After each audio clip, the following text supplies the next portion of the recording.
Imagine you are sitting in a quiet, sterile room. A team of scientists in white lab coats hands you a joint, a vape, or an edible. They tell you it is a highly controlled, potent dose of cannabis. You consume it, and within 20 minutes, the chemical compound THC floods your bloodstream, crosses the blood-brain barrier, and completely alters your perception of reality. Your heart rate spikes, your pupils dilate, and your sense of time begins to stretch. You feel relaxed, a little detached, and completely at ease. Then, the scientists suddenly strap a high-tech virtual reality headset onto your face. The screen lights up. Suddenly, you are standing in the middle of a crowded subway station or a dimly lit convenience store. Before your brain can even process the shift in environment, chaos erupts. A man slips out of the crowd, pulls a weapon, and commits a violent, fast-paced robbery right in front of your eyes. It is loud, intense, and over in less than 60 seconds. The headset goes dark. The scientists remove the gear, and you are sent home to sleep it off. 1 week later, you return to the lab. You are completely sober. The cannabis left your system days ago. Your head is clear, and your focus is sharp. The scientists sit you down at a table, turn on a voice recorder, and look you dead in the eye. They ask a simple question. Tell us exactly what you saw last week. You confidently describe the robber. You recall his clothes, his movements, and the weapon. But then, the interviewer subtly drops a tiny piece of misinformation. They say, and when the man in the bright red hoodie grabbed the cash, which direction did he run? Your brain freezes for a fraction of a second. You remember the hoodie being dark blue, but the interviewer is an expert authority figure. They seem completely certain. So, your brain does something absolutely terrifying. It doesn't just doubt itself. It actively goes back into its internal hard drive, deletes the image of the blue hoodie, and replaces it with a bright red one. You nod and reply, "He ran toward the stairs on the left." You didn't just guess. You didn't just lie to please the researcher. In that exact moment, your brain generated a vivid, detailed, entirely fabricated visual memory of a red hoodie that never existed. And you would be willing to swear under oath in a court of law that you saw it with your own eyes. For decades, we have been told standard facts about cannabis. We know it affects coordination, we know it alters reaction time,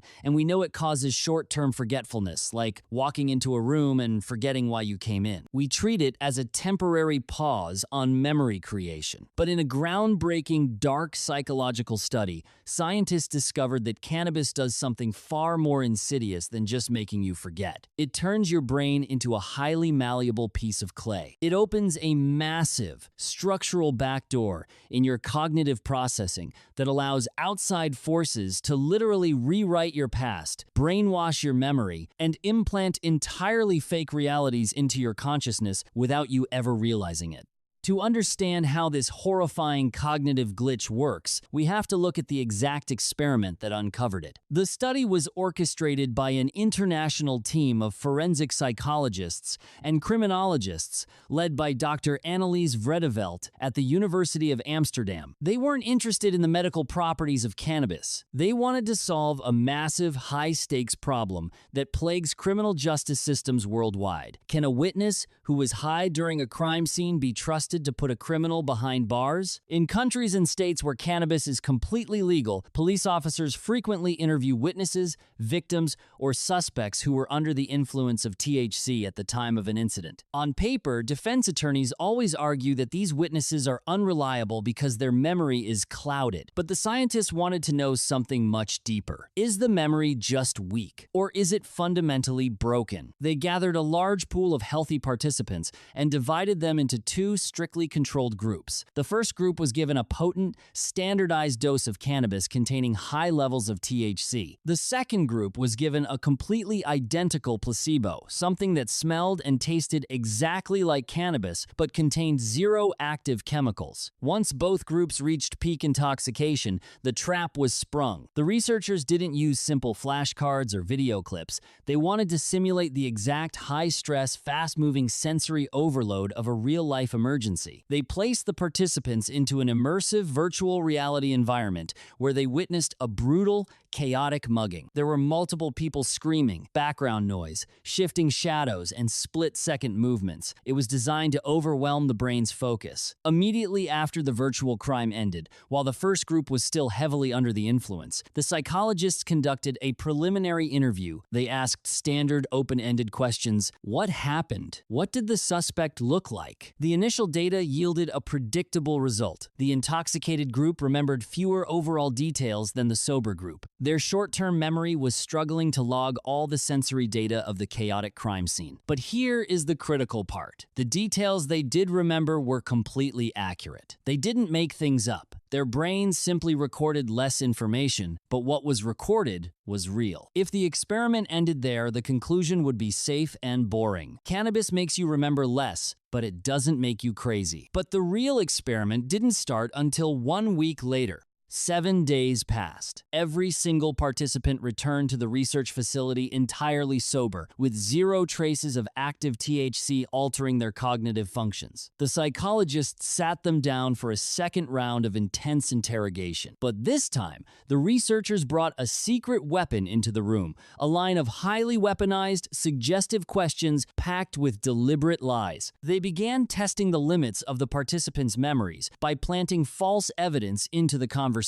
They would casually mention details that were completely fabricated. If the getaway car in the virtual reality scene was a silver sedan, the interviewer would say, "When the suspect jumped into that yellow van, did he look hurried?" If the victim was a young woman, they would ask about the elderly man who was attacked. Beside the interviewer sat a second participant who was actually a plant, an actor hired by the psychologists. During the interview, this fake participant would confidently pipe up and say, "Yeah, I remember the yellow van too. It definitely had a broken taillight." This is a classic psychological pressure tactic known as the social conformity trap. When the sober control group was hit with these fake details and social pressure, they performed remarkably well. Their brains had a solid, uncorrupted file of the event from the week before. They shook their heads, looked at the actor, and said, "No, you're wrong. It wasn't a yellow van. It was a silver car." Their brains fought off the infection of misinformation because their original memory files were locked tight. But when the group that had been high during the crime was hit with the exact same lies, their cognitive defense systems completely collapsed. They didn't just passively agree with the interviewer to avoid an argument, they aggressively adopted the lies as their own absolute truth. When asked to describe the scene again, they began expanding on the false details spontaneously. They would say things like, "Yes, the yellow van was parked near the curb, and I think the driver had a hat on." The data was staggering. The individuals who were under the influence of cannabis during the event were 1,000 times more vulnerable to having their memories altered, rewritten, and completely replaced by outside suggestions while sober. The chemical presence of THC at the time of the event had acted like an invisible virus, stripping away the brain's ability to protect its own data files. A week later, when long-term memory was supposed to be set in stone, their minds were entirely defenseless against a rewrite.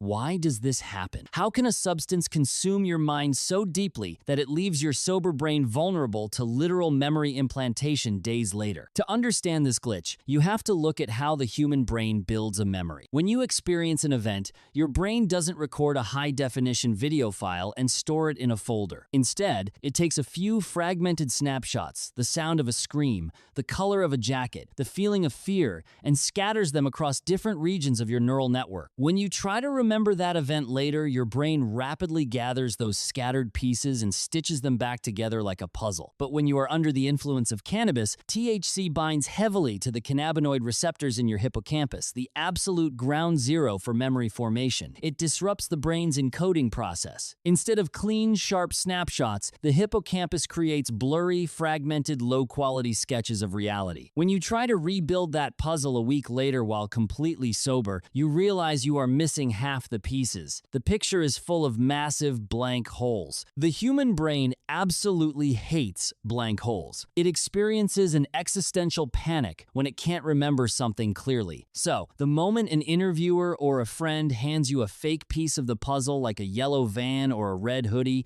your desperate brain snatches that piece, shoves it into the empty hole, and instantly welds it into the memory file. The most terrifying part of this psychological phenomenon is that your brain doesn't tell you it's filling in the blanks. It hides the seams. It creates an internal illusion of absolute certainty. You don't feel like you are guessing. You genuinely see the fake reality play out in your mind's eye. This study blows past the boundaries of simple courtroom politics. It exposes a chilling truth about the human mind and how we navigate our daily lives. Think about how often people consume cannabis in casual social settings. You go to a party, a concert, or a hangout with friends while under the influence. Your brain is actively encoding blurry, fragmented files of the entire night. Days later, over text or coffee, someone casually says, "Man, remember when you said that incredibly embarrassing thing to that girl?" Or, "Remember when you promised you would pay for dinner next time?" Or, "Remember when you agreed that my version of the story was right?" Your defenseless post-cannabis brain looks at the blank spot in its memory file,